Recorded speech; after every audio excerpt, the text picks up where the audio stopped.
Hi, this is your host, Andrew Rafal, the founder and CEO of Bayntree Wealth Advisors. And I want to welcome you to the Your Wealth and Beyond podcast, a show that was created to help you simplify the financial world and to ensure that you're living your best life now and in retirement.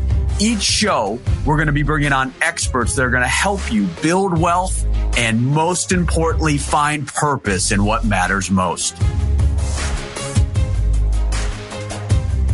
Welcome back to another episode of Your Wealth and Beyond. And today, listeners, we've got an action-packed show. I'm super excited that you're on board. We talk a lot about living a life of purpose. And for many of us, we go day to day, whether it's personally, professionally, and we know deep down we're not following our true passion. And it's hard to do it on our own. Whether it's fearful of failure, we're afraid, we don't know how to get out of our comfort zone. And that is where a life coach, a mentor, can help you visualize this life and provide actionable steps to help you get there. And that's why I am so excited to introduce you all to Kristin Brabant. She is a life coach working primarily with female entrepreneurs in helping them visualize what their dream life is and providing them the steps and the accountability to get there. She calls it living a life on fire. Now, I don't care if you're female or male, business owner or not, you're going to learn today. You're going to learn from her, from Kristin's experience, how she left her comfort zone on a career path that everyone said she should stay on. She gave it all up to start a business with virtually no clients. But you're going to learn from her how she lives each day following her passion. And without further ado, my episode with Kristin Brabant. Kristin, welcome to the show. So great to have you on board. How are you today? It's just really an honor and such a joy to get to be on your show with you today. You know, we, full disclosure listeners, I did have the chance of, it's been almost probably about 6 weeks or so where Kristin and I spent 3 days with other like-minded entrepreneurs, speakers, business owners, and really learning about our story and how we can present our story and connect with our audience on an emotional level. And I'm super excited to be part of the mastermind with you as well. I am so excited to be a part of it too. You know, it's just really a gift to get to meet similarly ambitious, but like heart-centric kind of people who love what they do, but are excited to explore their potential. You know, those are the best kind of people to surround yourself with. And it's so cool to get to meet you at the event and then be there with you now. I'm really looking forward to it.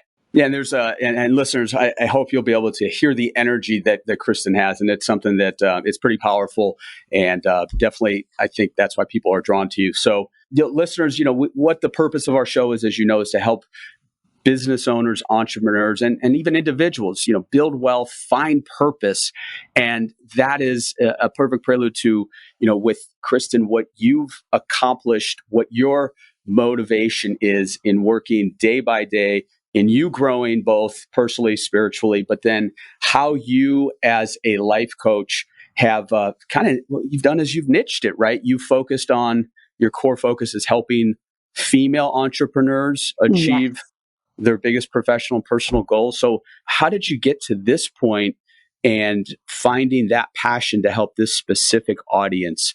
Give us a little backstory on how you got to where you are today. Gosh, I imagine it's somewhat similar to every person listening, which is, it's a twisty, windy road and you figure it out one little breadcrumb at a time.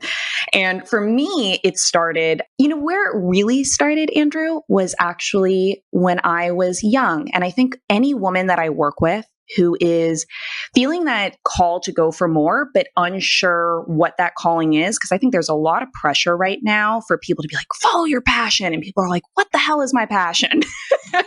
And for me, it really started when I was young. And I tell anybody who's looking for, what am I really put on this earth to do and contribute? I say, look at your childhood. So I look at my own childhood, and where it really started was getting bullied, actually. And when I was in middle school, middle school is such a terrible idea, right? Throwing all these kids together that are in the throes of hormonal rages. And such like a blissful existence up until the, halfway through the 6th grade. And then things really went south, Andrew. And to make a long story short, I was ostracized from my friend groups, and I was severely bullied and, followed around by mean girls into teachers' classrooms. Like, it was pretty pathetic. I would go and eat my lunch alone in my teachers' classrooms to just try and hide out. And they would follow me in there and whisper the most hateful things into my ear every single day. And at an age where all you want to do is fit in was exactly when I was being made to confront that I was not objectively fitting in. And it was deeply painful. But what happened next was I had the real blessing of having a father who would pull me aside each night. Every day I would come home and I would cry. And every night he would take me for a walk around the park and he would just listen.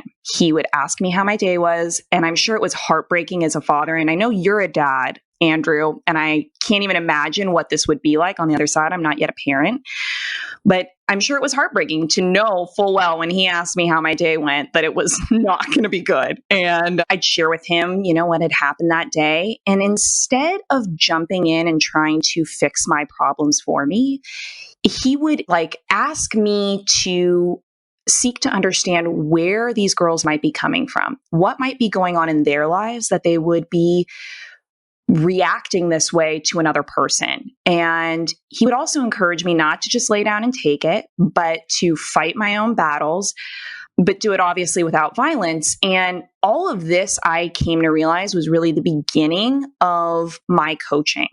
I had somebody modeling for me how to dig deep and ask questions, get really curious about my own reactions, not blame other people for my circumstances, and instead turn it into my own fuel and motivation to be like the best version possible of myself. Well, and I think that's incredible because so many times the parent would, especially in today's world, the helicopter type parent, they'd come in and what is wrong with the kid, the other kid, and come into the school and cause this angst and make it worse. Yeah. So, yeah, I mean, I just think about with my daughter being 13 and obviously there's ups and downs, but just you guys walking around and him just helping you understand that other people are going through things and it's not you. So that is a testament to him. Wow, that's incredible. It really is. I mean, that's kind of that will forever be with me. And there were other instances where he did this too, where he just wouldn't jump in,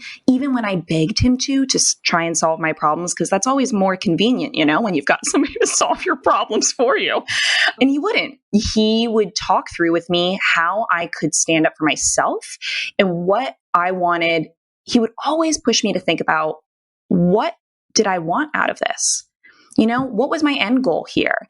And what was going to be the strategy that was going to get me where I wanted, instead of going into default reaction mode and being a victim of my own emotions or my own ego. And so I had this great foundation, and I grew up in a family too, where the bookshelves were lined with all these amazing teachers, Andrew, like Tony Robbins and Louise Hay and Marianne Williamson, and Wayne Dyer.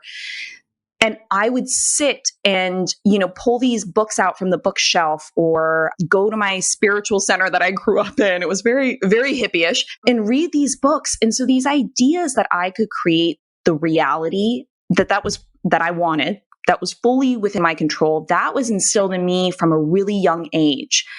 And so I got these foundational ideas. Then I went on a path to becoming a teacher. And I was so certain that was my calling. My mom was a public school teacher. My grandma was a public school teacher. My aunt was a public school teacher. And my cousins were public school teachers. It was like every female in my family that I admired was a public school teacher, and my biggest mentor in life was a public school teacher. So I was so convinced that's exactly what I was put on this earth to do. But fast forward to getting my bachelor's in teaching and then going for my master's. I was in my master's program, Andrew, and I was miserable.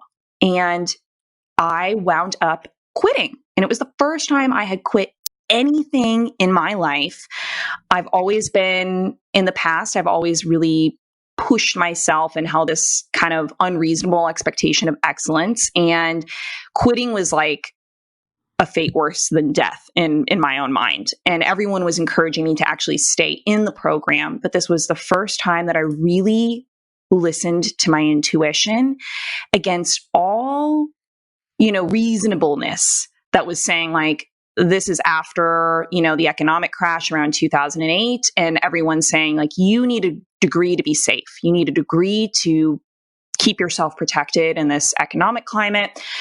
Against all reason, I just said, it's not supposed to be this miserable. Like, it's just not. Something is wrong. I know what it feels like to put in hard work, but this is something in my gut telling me this is wrong. And then I had to figure out what was next. If it's not teaching, what was it? And this is another thing that was really foundational to my coaching was you're in this dark moment of, you break from this old identity and then you've got to pick yourself back up and figure out what the heck is next. And that's really scary. And what helped me get through that was just paying attention to what gave me life, paying attention to what gave me energy and following that, doing more of that and doing less of the things that suck the life out of me. And that led me to working at a nonprofit and doing some corporate performance coaching. And eventually I got that same feeling of like, okay, after another 3 or 4 years, this isn't right. But again, I had to think about what's giving me life. You don't throw out the whole experience, altogether.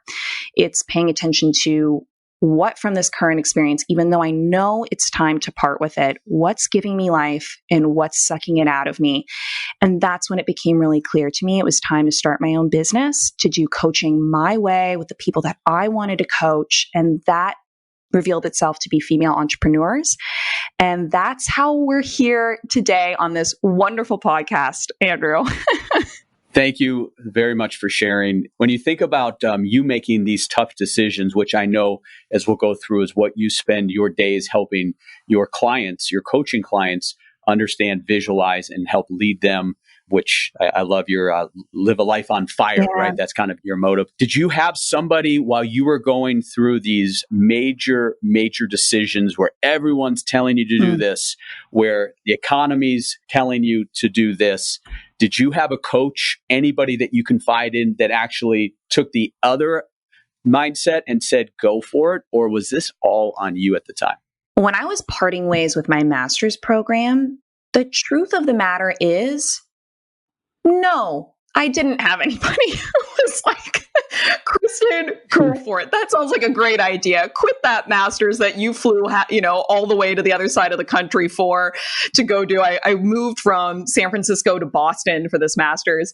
And no one was like, Kristin, that sounds like a great idea. Just quit. So that was actually a huge blessing, right? Because that teaches you to listen to your intuition, even when it scares the crap out of you. And generally, when our intuition talks, it generally says things that it would be so much more, convenient to ignore, right? It doesn't typically tempt us to like go do something that's comfortable. No, it usually asks us to do something terrifying. So no, I didn't have anybody that was like, Kristin, that sounds like a great idea. Quit your master's and just go for that unknown career. So when I was going for starting my business, I had a significant other. I had a boyfriend at the time that was such a rock for me. And he could see the pain that I was in, that pain that comes from keeping yourself in a situation that on an intuitive level, on a gut level, is not right for you any longer. And we know,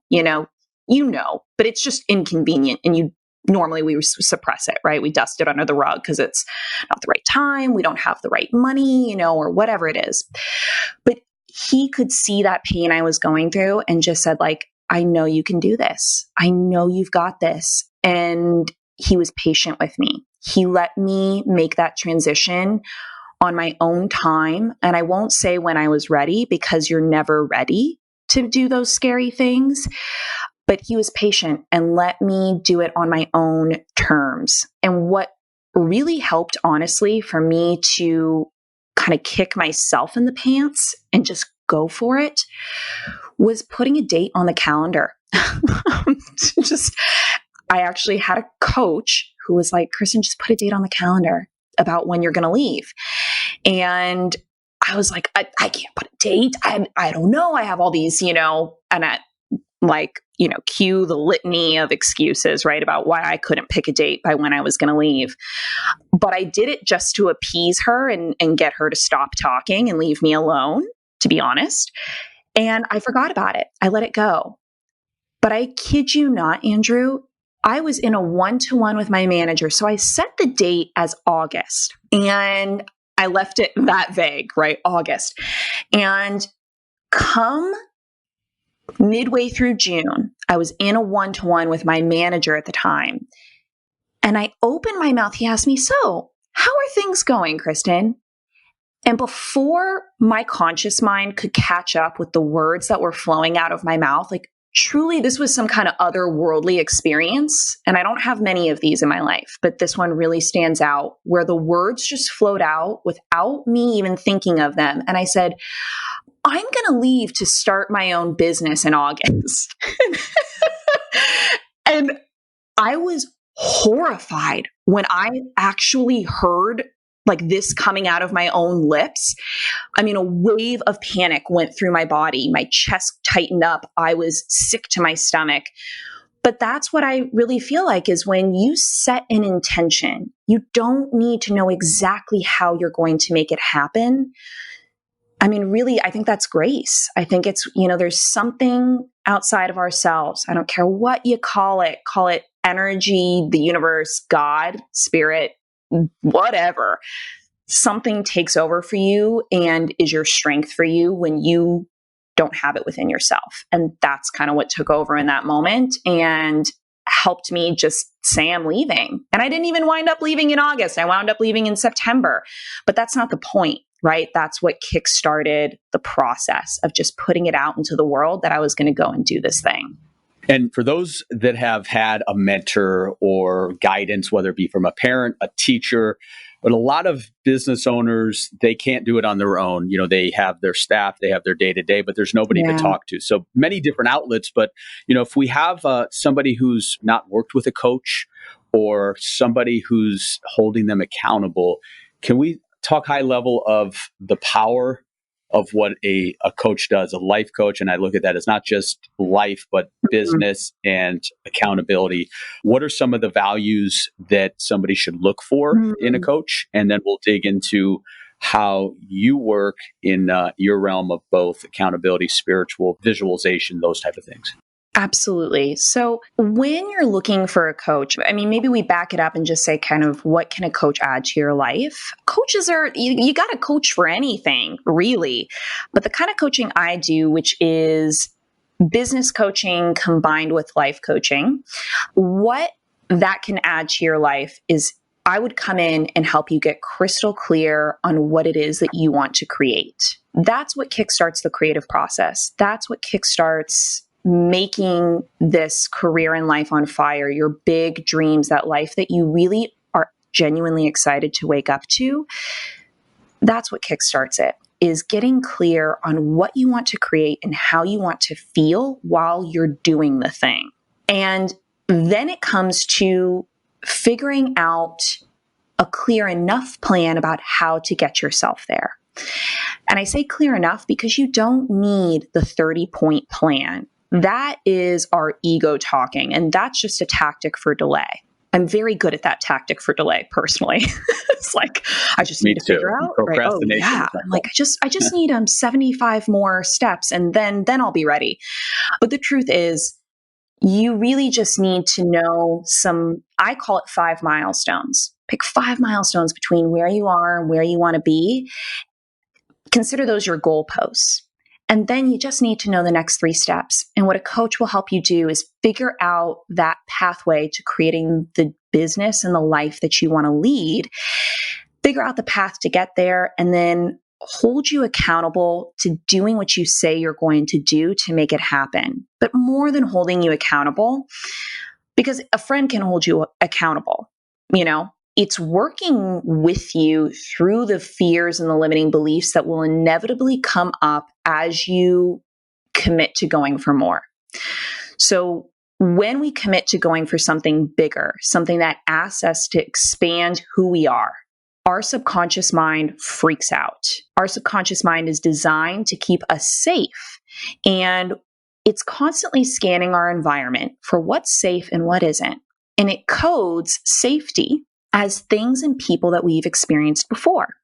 So if we're setting out to go for a goal that we've never before accomplished, it is going to be screaming and sounding off the alarms that this is an unsafe situation. And the way that it keeps us safe, our subconscious mind, the way that it keeps us safe is by throwing up every belief, fear, whatever that has stopped us before in order to keep us right where we are, because that's safe. That's where it knows we're going to live to see tomorrow. So it's actually well-intentioned. Oftentimes you kind of see those memes and things that are like, kick fear in the face. And I'm like, well, the fear is always going to be there, and it's well-intentioned. And quite honestly, I think what you're scared of the most is pointing you in the direction of what you're most meant to realize in your life, what you're most meant to contribute. Generally, the most fear is surrounding what you're most meant to do. So it's actually like a compass.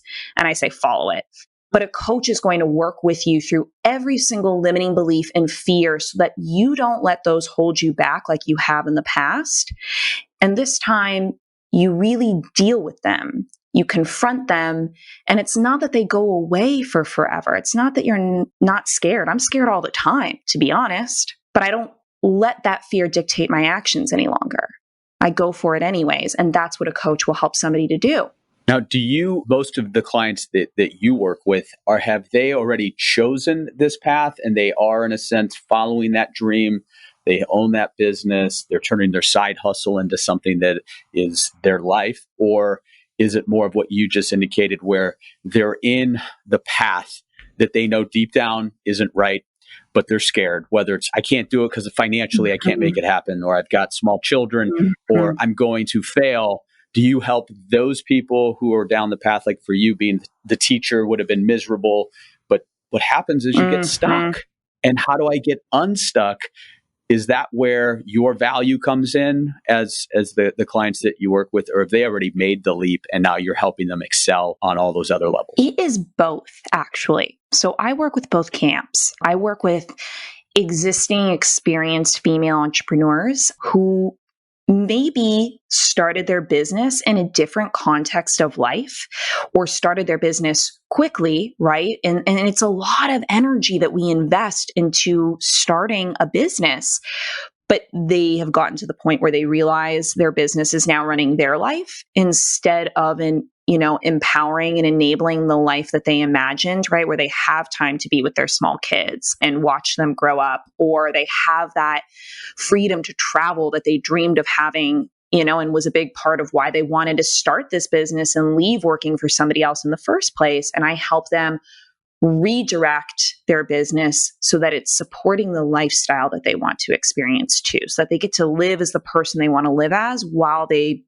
lead the business that they want to lead. And then I also work with women who might be in their corporate job, have that calling to start their own company, to go for more, but are just paralyzed with fear, like you were talking about, and help them to get started on the path of starting their own business, which is equally exciting to me. I really love working with both of these types of women. And, you talk about knowing that this is the calling, and, with just the little bit that I've known you and the time we spent together, you kind of exude it each and every breath that you take, right?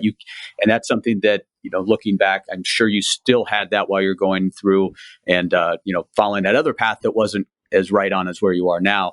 But that's something that I think it's infectious as you're working with your tribe, your clients, and that's powerful when when you can put yourself in their shoes, because think about your business. So you started it, you left, you said August, left September. Did you even have a client lined up when you said, I'm starting my coaching? Or Sounds what so did that look like? ludicrous, which is why I love my story. I had one client, Andrew, and like any sane person would be like, that's not going to keep the lights on, sister. Like, what the hell are you doing? But I had one client, and I'm a funny balance between, the big dreamer and the like, anything is possible, as well as the pragmatist who's like, and we still like health insurance. And so I gave myself this kind of this agreement where this took a while for me to actually get to this agreement. This wasn't like something that just popped into my head, spontaneously, but I got myself to the point where I said, okay, I'm going to stop looking for a part-time job, and I'm going to give myself 1 month where I go all in on starting this business. Because let's be honest, Andrew, I came from a public school teacher background, living in the Bay Area of California, and savings were not flowing at that point. Wait, you're saying 40,000 isn't going to get you very far in San? I had no idea. Well, I know I'm talking to a wealth advisor, so this might come as a shock to you. But yeah, 40,000 wasn't exactly going to be keeping me afloat for the rest of my life. I wasn't going to be retiring at 24, say that. And so I had a month. That's what I had, was 1 month to go all in on my business, meaning I'm not going to go for a part-time job. I'm going to go all in on this business, see what I can do. And if at the end of that month, I can pay my rent and I can pay my groceries and I can pay my utilities, I'm going to give myself another month. I wasn't even going to put health insurance on the bill because I was like, all right, let's be real here. I'm 27 years old and I'm moderately healthy. Like, I think I can swing the 3 months grace period that you get for being uninsured. And worst comes to worst, I'm going to go to urgent care. So I really thought through these steps about like, okay, where am I going to budge and where am I going to be a stickler? And so my 1 month trial, honestly, Andrew, my last day was a Friday. That Sunday of the weekend after I quit, my one client shot me a text message and said, I know this is crazy, but would you have any interest in coming and speaking at this event that I'm putting on? And I was like, hell yes, I would have some interest coming and speaking at your event. Do I have any clue what I'm going to say? Nope. Am I going to figure it out? You betcha. And that one event, that one speaking event, is what led to my next 3 clients. And so by the end of month 1, I had enough to keep the lights on, a roof over my head, and groceries in the refrigerator. And so it went. So yeah, I started with one client. That's to answer your question. Yes. And I assume too, you were probably at that point still working out your processes, the courses, which we'll get into. Your whole coaching program was, at that point, I would assume, if I'm not mistaken, that you were kind of going with it on the fly and making it happen as you went. Absolutely. Absolutely. But I will say that behind all of this too, I had hired a coach in January of that year, and I was already investing I was paying essentially my monthly rent then again in a coach. So I had been preparing myself to launch this business for 6 months until I got my first client. And then it was another 3 months after that first client before I started really making the space for this business and getting more clients. So it wasn't completely on the fly. I invested in it. I invested in my dream, and I hired a mentor, somebody who was a master coach, who had been a coach for 20, 25 years before anybody knew what the hell a coach was. And he really helped me to set up my processes, to set up my system. And while my coaching program was my own, he made sure that I knew how to really take care of a client and have the systems in place to take excellent care of a client.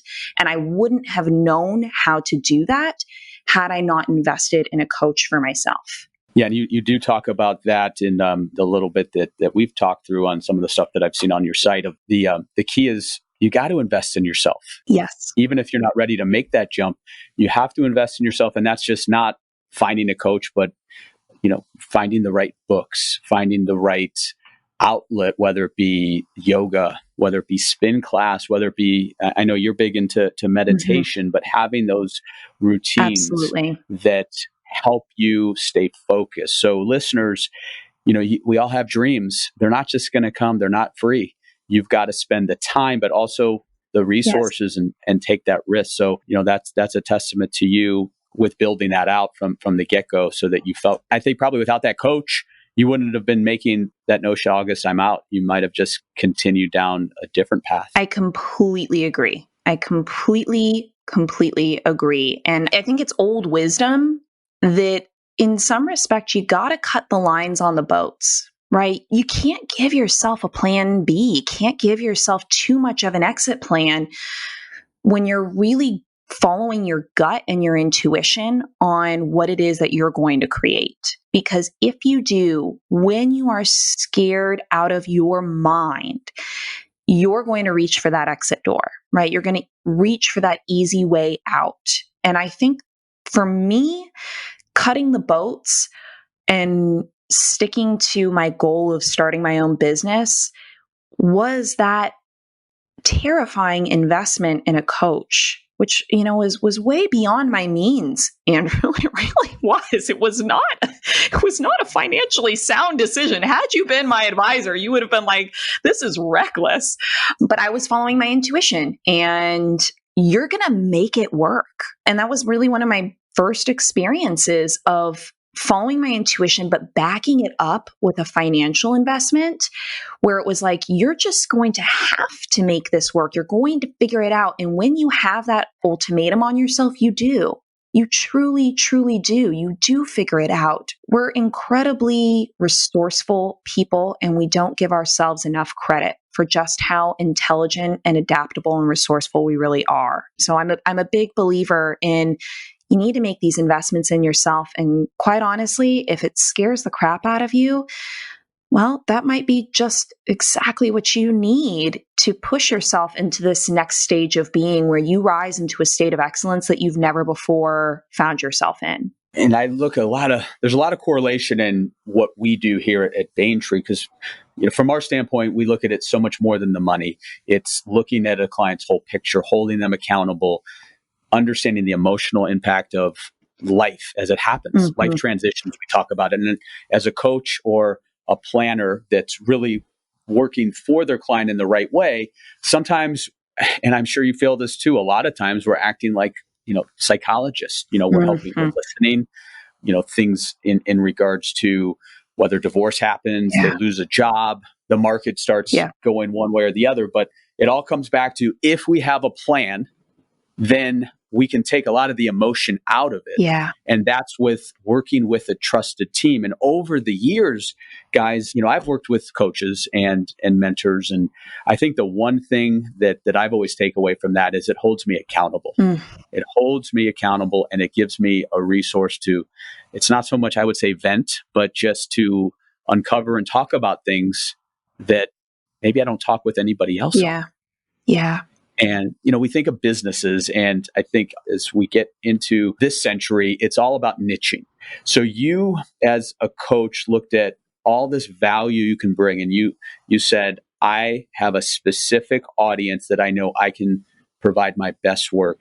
And so when you made that decision to say, I'm going to work with females that are business owners, entrepreneurs, or just want to get their life on track, what was your thinking there in why you provide, went down that niche, which I think is a great move, but how did you make that decision? That also, it was a work in progress. It wasn't kind of like sit up one morning and I'm like, I'm going to be a coach for female entrepreneurs. That was something where I actually took the advice of my own coach, and now it's wisdom that I pass on to my clients of, get out there and try serving a variety of different people, and then just pay attention to like with whom you come alive the most.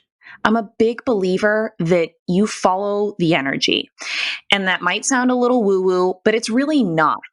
We are at our most effective when we're the most alive, when we're the most energized, and people can feel that. I don't care, if you have never picked up a spiritual book in your life.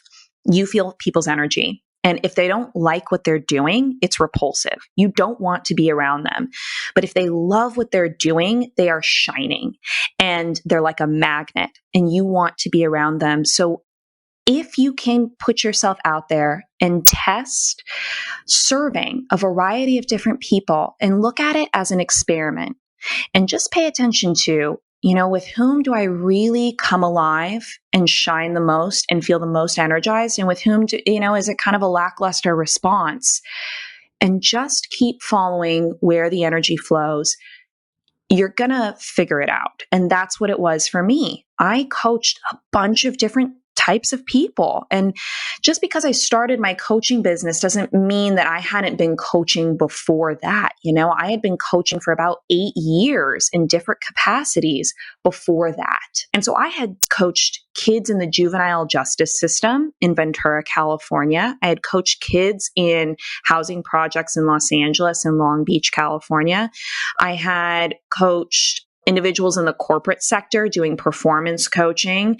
And then as a teacher, you often serve as kind of like a guidance counselor for youth as well. So I had coached all different types of people. And then I started opening it up to women who wanted to start their own business or who already had their own business. And that's where I felt myself come alive the most.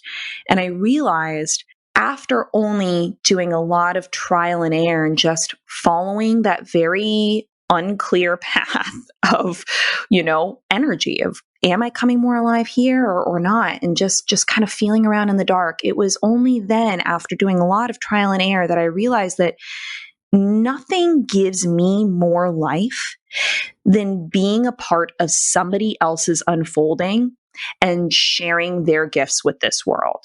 Like that is when I came alive the most. And the thing that excited me the most was when we're talking about this unfolding and sharing of your gifts with this world through your own business. I absolutely loved that the most. And that's how I decided, okay, this is what I'm going to do because it gives me the most life. And even going back to the time that I remember we walked to grab a coffee, and listeners, just to see, I was like, you kind of mesmerized. There was somebody, I don't know if he was waiting for a coffee. It was a younger man, but just the way you connected with him, and he started opening up and telling his story and things that you got out of him in like 3 minutes it was incredible. So, I remembered that. And that's what's cool about what you do is you're not just saying, I'm only going to pigeonhole and help the female entrepreneur, but you're helping people on a daily basis. So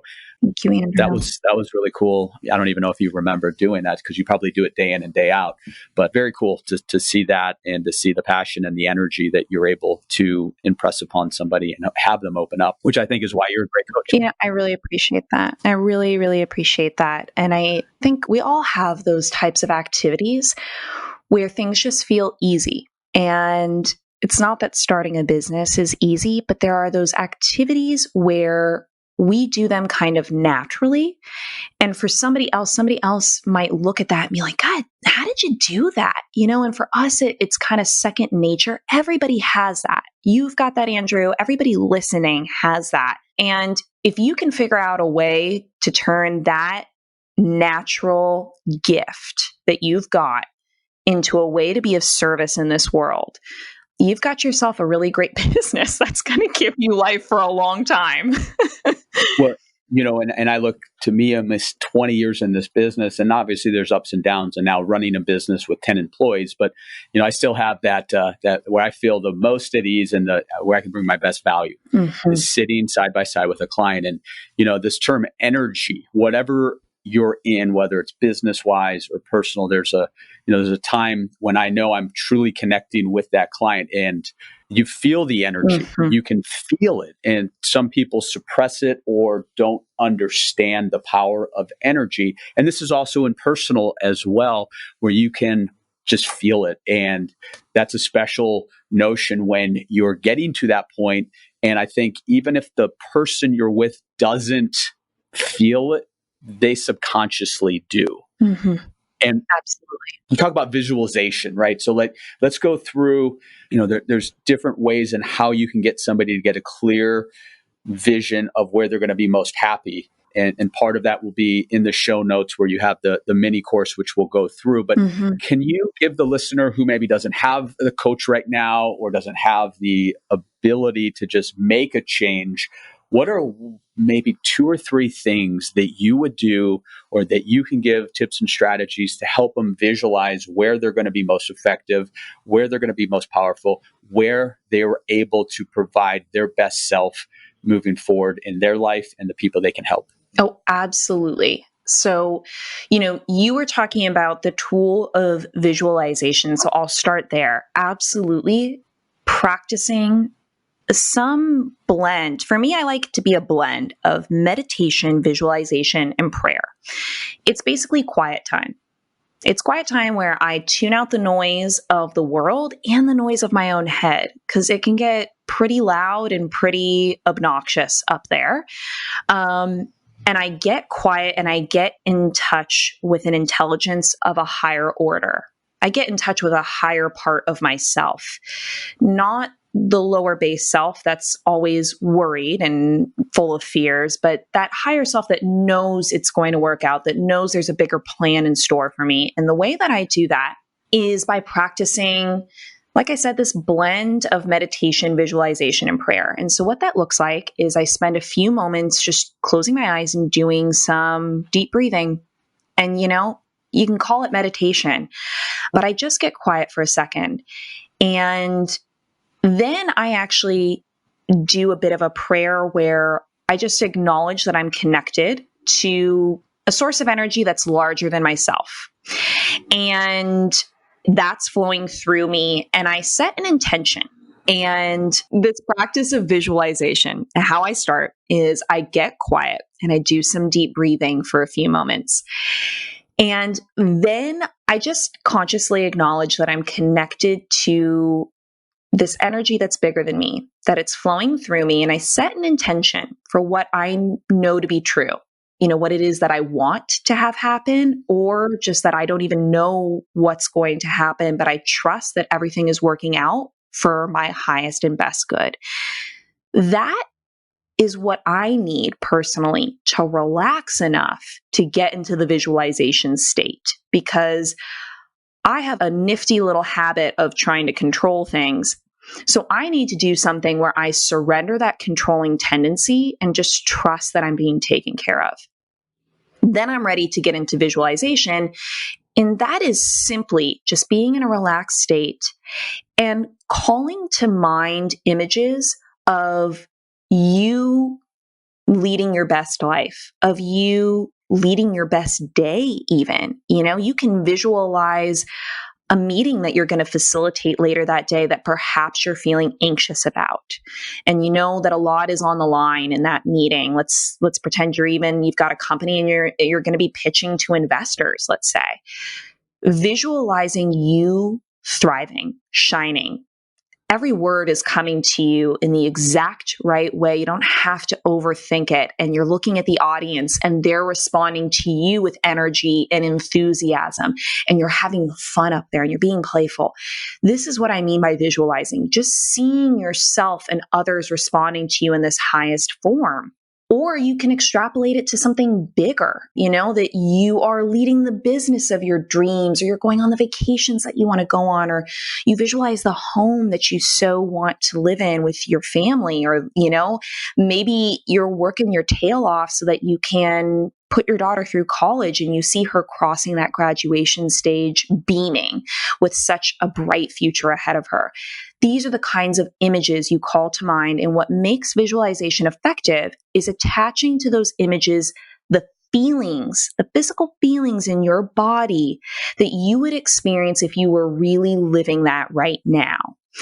When you do that, our nervous system does not know the difference between those images passing across our mental wavelengths and something happening in reality, in this physical reality outside of us. It doesn't know the difference when you attach that image in your mind's eye with an emotion and a feeling in your body. And so that codes it as safe in your subconscious mind. Getting back to this, kind of like the theory of the mind and how it works, that codes it as safe in your subconscious mind. And when something is safe in your subconscious mind, then you start to figure out ways and attract to you the resources and the people that will help you to make it happen. So that's what makes visualization so effective, is playing it through your mind over and over and over again, this vision of success, so that you get yourself on board with that this is what's happening. And it's perfectly reasonable for me to expect this kind of success because look, it's played out before and look how great it feels. That's what enables you to get into that creative space and make it happen. So visualization, absolutely. Second thing I would have somebody do is I would have you pick up a journal and a pen and write out what are the moments when you come most alive. And something that I do with some clients who are, maybe feeling very confused about their next steps. Sometimes I have them do an exercise that's called consolation and desolation journaling. And it's actually kind of like an old spiritual practice. And what you do is consolations are moments in your day that give you life, that give you energy. And so what you write is just a C for consolation, just a little colon in your journal. And I want you to write down, like 5 or 10 consolations from your day, and then D for desolations. Those are the moments in your day that suck the life out of you. Do that for a week. Every single day, at the end of your day, it takes you no more than 3 minutes, 5 minutes. Quickly write them down. And then look back and pay attention to what's adding life, giving life to you, and what is taking it away. And you're going to notice some patterns. You can do that, or you can just simply kind of go for it all out and ask yourself, when do you come the most alive? Start journaling about that. When in your life have you felt the most shining and the most alive? When have you been the most magnetic? What were you doing in that moment? Pay attention to that. And I would also have somebody journal about when they were a kid, what did they always dream of doing? Oftentimes our childhood has clues to what we're meant to do. And it may be that you dreamed of being an astronaut, but that's not necessarily what you want to do now, but think about, why did you want to be an astronaut when you were a kid? What was it about being an astronaut? What did that represent to you? And that's going to give you some clues about what you're being called to step into in this next phase of life. Oftentimes I work with women who want to become an author, or they didn't know that they wanted to become an author. But then I asked that question of like, what did you gravitate towards as a kid? What did you do naturally and with joy? Nobody had to cajole you to do it. It just flowed. And oftentimes they're like, Kristin, I've been writing since I was, 4 years old. I was writing my own stories, but I just, over the years, oftentimes these childhood dreams, we become trained to say what's practical, what's not. Right? Like what's a viable career and what's not a viable career. And oftentimes we dash those childhood dreams because they get thrown into the bucket of impractical. And I always just direct people to pay attention to your childhood and what you gravitated towards naturally. So I would do some of that journaling. And the next thing I would suggest to somebody is, what is the simplest way that you could get started following your curiosity? You looked at these patterns of what's bringing you life. What would be the simplest way for you to get started following that curiosity, that spark, whatever is shiny and calling interest to you right now? What would be the simplest, least disruptive way for you to get started acting on that? And let's say, you're working your 9-to-5 job, but when you come home at night, all you dream of doing is artwork. Well, could you then make a, 30-day challenge for yourself where you spend 5 minutes creating a piece of art and you let it be crappy? Okay, it's 5 minutes, right? Give yourself, as Anne Lamott says, a shitty first draft. But you do that for 30 days and then see what happens. See where that leads you. So that's what I would recommend is the visualization combined with some of this, dedicated reflection time, and then taking a simple action step to, give a nod to that curiosity. Try it out and see what happens. Those are great points. And listeners, if you were at the gym or driving and were not able to write down those points, Kristin's got a wonderful way for you to at least take this first step. The Call to Create course, which is one of the courses that helps you find your passion, your calling. Well, in our show notes, you're going to have the ability to get a mini free course. And Kristin, I believe it's a 3-video training along with the workbook that's going to help you visualize and overcome those fears, stop delaying, procrastinating, and taking action.